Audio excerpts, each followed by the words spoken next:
Good evening, and we're coming on the air at this hour with breaking news after the U.S. warned all day of a full-scale Russian invasion of Ukraine, that it was imminent. Vladimir Putin has just addressed the Russian people moments ago, announcing what Putin called the start of a military special operation, in his words, to demilitarize Ukraine. That Russia would bring in troops. He told Ukrainian troops to lay down arms and go home.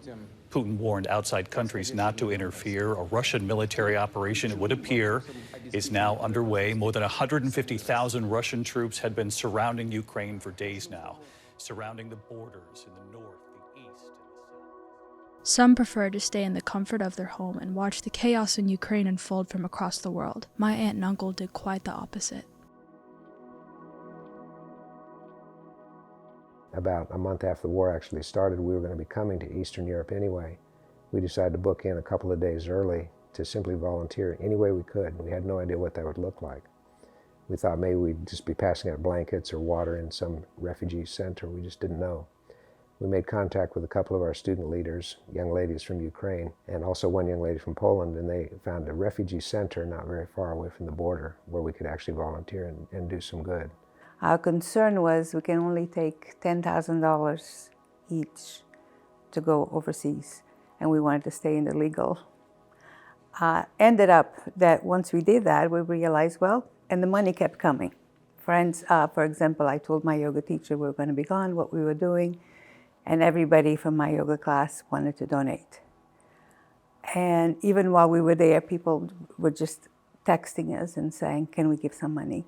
So it ended up being $37,000. $37,000 went a long way. Even their local Costco reached out to provide $400 worth of socks. Maria and Dan delivered socks and envelopes full of money to people living in the refugee centers. Because the way this was designed was in a former supermarket, big empty space, with cubicles made of basically tent poles and sheets, bed sheets. Each one had 4 cots in it, so it might be as many as 8 people in one of these little cubicles. Then our Ukrainian students simply would knock on the outside of the exterior and introduce themselves, explain what we were doing. And we'd pass them the envelopes, and we'd literally ask their story, find out what they'd been through, what had been happening for them. There was a young man that didn't speak any English, but both of his parents had been hurt and they were in a hospital.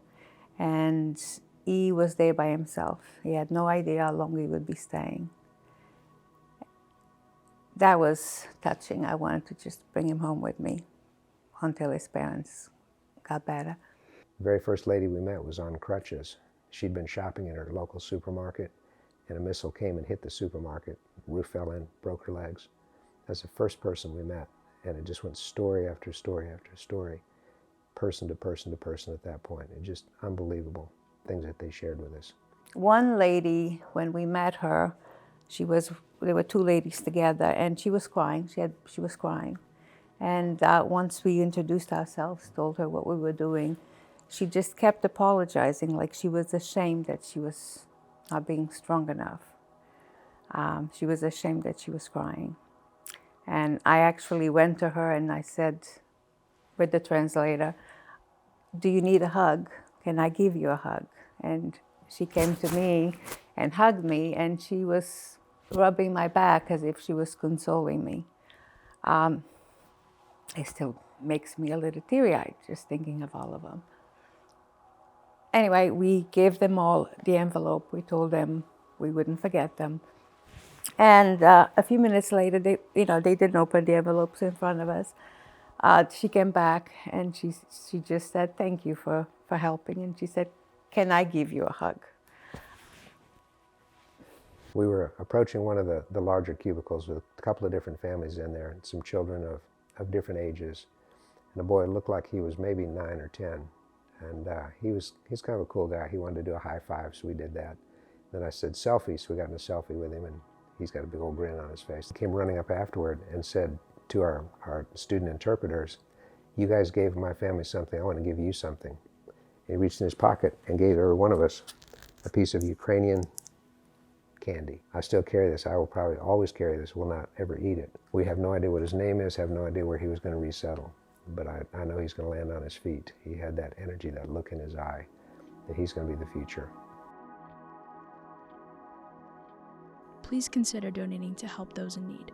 Millions of people are still affected by the war daily. All information is on the screen now.